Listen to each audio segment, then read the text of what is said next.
بسم الله الرحمن الرحیم. السلام علیکم ورحمت الله. آیا زنانه جوماتونو ته منځونو ته راتلی شي او که نه؟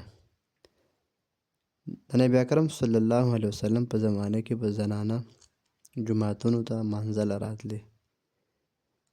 خو بیا به هم نبي علیه السلام مبارک فرمایل وی د زنانه مونځ په کور کې افضل دی د جومات نه. جومات ته راتللی جایز دی، لکه د اختر په موقع شو یا تراوله داسې شو کله کله که نه، خو نور په کور کې مونځ افضل دی. بیا چې کله د صحابو زمانه راغله، حضرت عمر رضی الله تعالی عنه، نو حضرت عمر صاحب حضرت عایشې ابۍ ته خبر ورولېږو، پیغام ورولېږو چې دا زنانه د جوماتونو نه که منع شي نو څنګه به عایشه ابۍ ورته وفرمیل وی که زما لخت جګر نبي اکرم صلی الله علیه وسلم نن سبا یعنی موجود وي په دې وخت کې، نو په سختۍ سره به دا زنانه د جوماتونو نه منع کړې وي، ځکه دومره زیب و زینت اختیار شوی دی. حضرت عمر صاحب بیا زنانه د جوماتونو نه هغه بالکل منع کړې، کور کې منځونه کوئ. نو موږ هم دغه وایو چې د فتنې زمانه ده، د فتنې اندیشه ده او خطره ده. په دې وخت کې زنانو دپاره په کور کې مونځ ډېر زیات افضل دی. دا چې په جومات کې مونځ وکړي خیر دی، که بیا هم څوک داسې وي په جومات کې چې دی نو دا ټول شرایطو باندې موجود وي، جومات کې ښکلې جدا پرده وي چې زنانو نظر په چا نه لګي، نه په دوی باندې چا نظر لګي، او دغه شان چې دی هغه د خپل کور ونې خاوند چې هغه په اجازت باندې وي، په ستر امن سره وي، خوشبوینې لګولي او دغه شان په پرده کې وي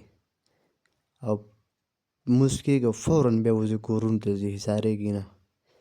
او محرم ورسره وي، مطلب ورور، پلار، خپل خاوند چې دا ورسره موجود وي، یا داسې مشرانې زنانه شوي او دغه شان با اعتماده زنانه که دا ورسره وي او یو مونځ نیم نه یو جومات کې داسې څه ترتیب جوړ شوی وي، هلته که ګڼې په ماحول کې دوی لاړې شي او څه واعظ نصیحت واوري، نو خیر د دومره د هغه پکې نشته دی منع والی. خو عام منځونه ټول چې دا په کور کې زنانو نه کول پکار دی، په پرده کې، په ستر کې او خپله کمره کې.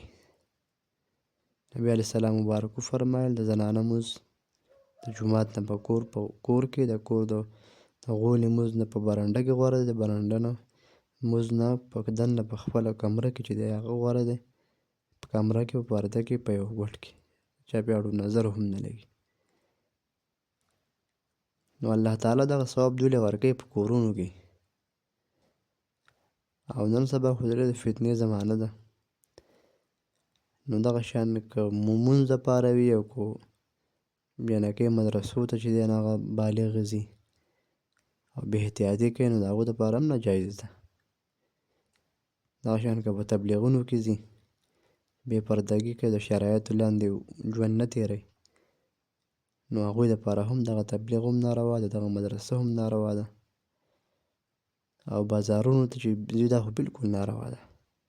په غیر د حاجت او په غیر د مقصد نه چې سخت ضرورت وي، ډاکټر څه مسلې وي یا چې دی نو بچی مچی ناجوړه د هغې دپاره ځي، یو سخت عذر وي، نو هغه جدا خبره ده. ورنه هسې بې فضوله بازار ته تلل، د کور نه د خاوند نه بې اجازته وتل، په پټه وتل، دا خو بالکل ناروا دي، سره ناروا دي او سخته ګناه ده چې په غیر د اجازت نه ښځه د خاوند نه وځي د کور نه،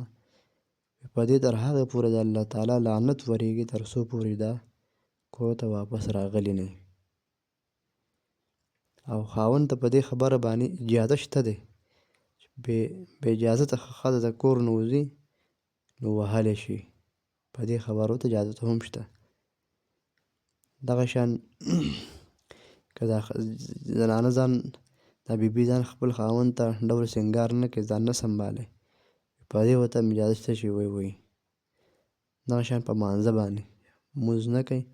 په مانځه ورته هم اجازه شته چې ووایي. د معلوم یو حد دی، په ځای په ضرورت په ځای به نه وایي او نور داسې تنبیه دپاره په ملا یو ډب نیم ورکولی شي. السلام علیکم ورحمة الله وبرکاته.